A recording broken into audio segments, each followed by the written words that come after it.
Underground supermarket thief. Nacharam नाम के एक गांव में राहुल और राजू नाम के दो दोस्त रहते थे। राहुल दिल का और मन का बहुत अच्छा था, लेकिन राजू लालची और खुरापाती करने वाला इंसान था। दोनों का एक सुपरमार्केट था। दोनों मिलकर उसे कुछ महीने पहले ही चलाने लगे थे।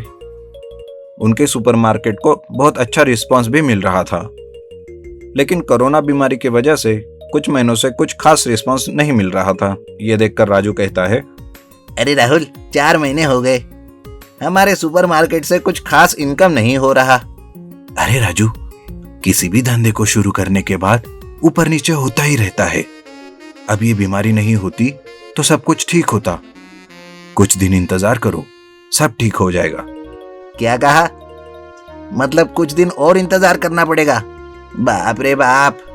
राजू रात को घर जाता है और सोचता है कि उसे किस तरह से जल्दी ही पैसे मिलने लगेंगे और इसके लिए क्या करना होगा।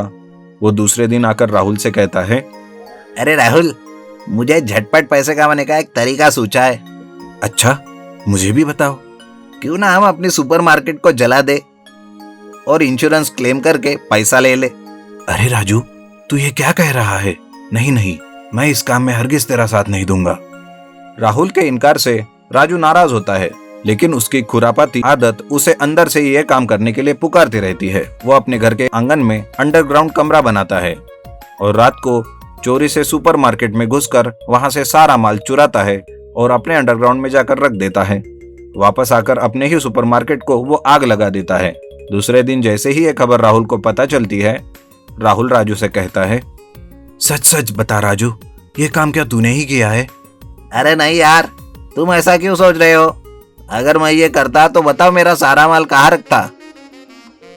कुछ ही दिनों में इंश्योरेंस के आदमी राहुल से बात करने आते हैं, लेकिन राहुल राजू के बारे में कुछ नहीं बताता और कहता है, ये आग लगी नहीं है सर जी, किसी ने लगाई है और इस बात का मैं खुद पता लगा लूंगा। राहुल की यह बात सुनकर इंश्योरेंस एजेंट कहता है, आप जो भी करेंगे वो ठीक है, लेकिन इस बात की हमें जानकारी देनी ही पड़ेगी। आप समझे ना राहुल जी? ऐसा कहकर वो इंश्योरेंस एजेंट चले जाते हैं। इधर राजू पर नजर रखते रखते राहुल को काफी दिन हो जाते हैं, लेकिन उसे कुछ भी पता नहीं चलता। फिर एक दिन उसके ही दोस्त प्रशांत के पास उसके सुपरमार्केट की एक चीज दिखती है। अरे, ये तो सुपरमार्केट की चीज है, ये इसके पास कहां से आई? उससे ही पूछता हूं। राहुल प्रशांत से पूछने लगता है, अरे प्रशांत, हमारा सुपरमार्केट तो जल गया है, फिर भी ये चीज तुम्हारे पास कैसी है? कैसे आई? अरे मुझे नहीं पता, वो मेरे पापा कल एक जगह गए थे और वहीं से उन्होंने ये खरीदा है सस्ते में। राहुल प्रशांत के बताए जगह पर जाता है और छुप कर देखता है कि क्या हो रहा है। तभी उसे पता चलता है कि राजू ही वो चीज बेच रहा है। राहुल का शक यकीन में बदल जाता है और वो अंधेरा होने तक राजू पर नजर गड़ाए रखता है। रात होने के बाद राजू घर जाता है। राहुल भी उसके पीछे पीछे जाता है। वो देखता है कि राजू अपने आंगन से ही जमीन पर रखा एक दरवाजा खोलता है और अंदर जाता है।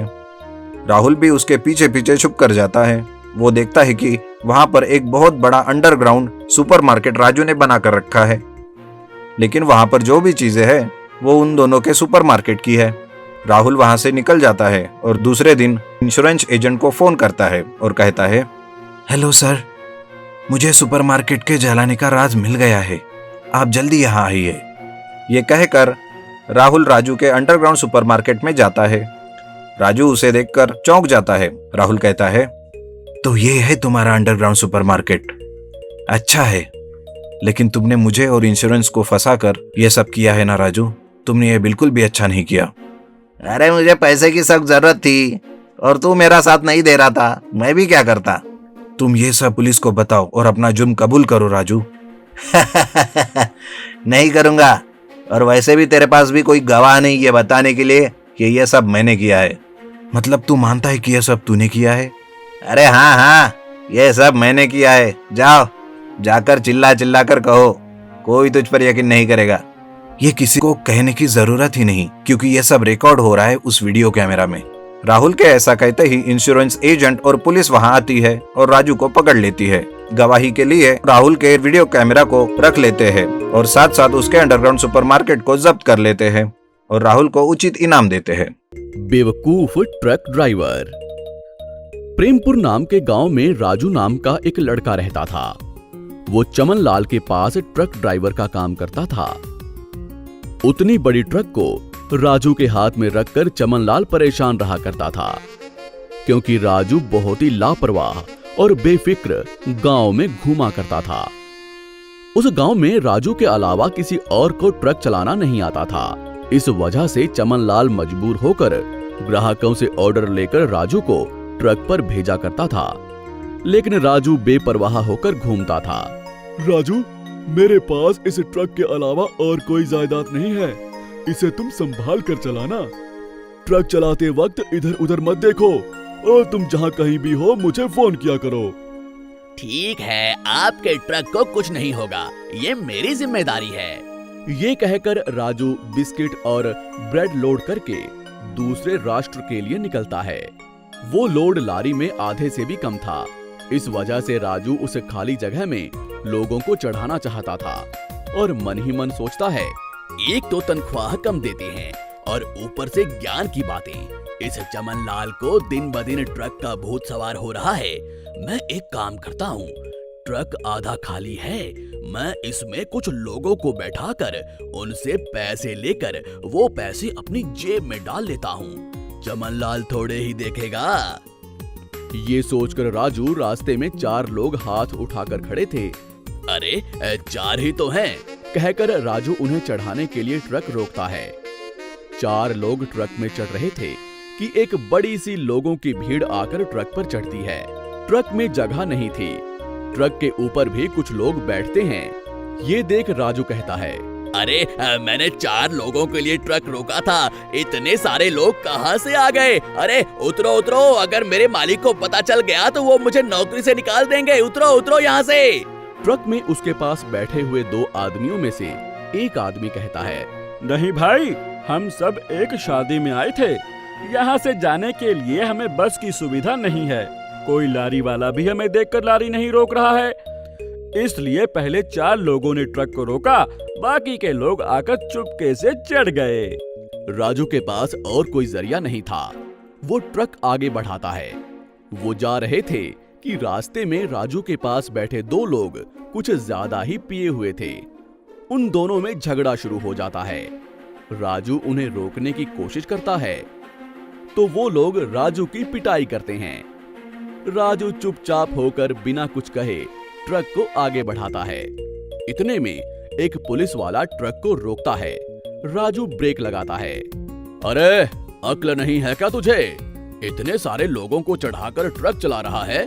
नहीं नहीं, मेरी समझ में नहीं आ रहा है सर। मेरी मर्जी के बगैर ये लोग मेरे ट्रक में चढ़ गए हैं और उनसे कह भी रहा हूँ कि उतर जाओ, पर उतरने का नाम ही नहीं ले रहे हैं। अब मैं क्या करूँ? आप ही कुछ करिए ना और इन्हें ट्रक से नीचे उतारिए प्लीज। नाटक कर रहा है क्या? तेरे ट्रक के लोगों को मैं उतारूं? अब तू फाइन भर वरना तेरी खैर नहीं। सर फाइन भर दूंगा सर। राजू के पास और कोई रास्ता नहीं था। वो फाइन भरकर उन लोगों को वहां से ले जाता है। थोड़ी दूर जाने के बाद वो लोग अपनी जगह पर उतर जाते हैं।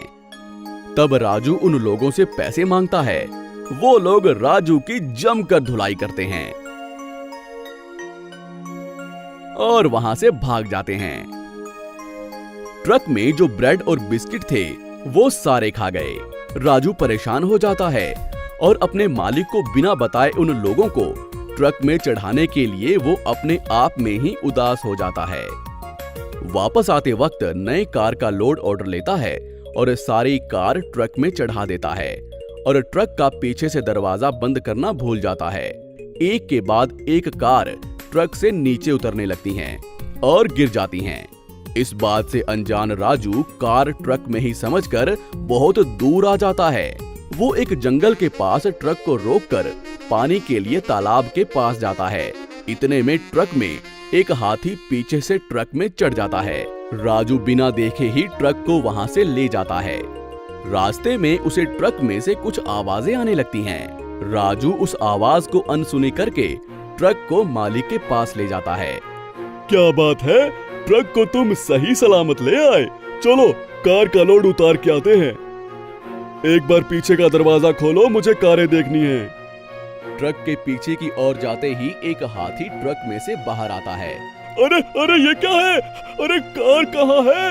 ये हाथी कहाँ से आ गया? अरे ये क्या है?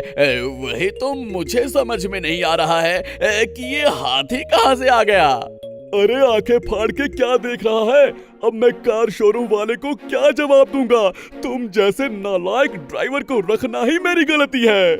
ये कहकर चमनलाल राजू की अच्छे से पिटाई करता है और वहां से चला जाता है।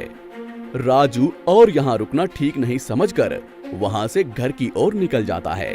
काम जो भी करो उसे पूरी जिम्मेदारी और ईमानदारी से करना चाहिए, ना कि लालच से। आपको हमारी ये कहानी कैसी लगी हमें कमेंट बॉक्स में जरूर बताएं और यदि आप ऐसी ही और भी कहानियां सुनना चाहते हैं तो हमारे चैनल को सब्सक्राइब करना ना भूलें। शुक्रिया।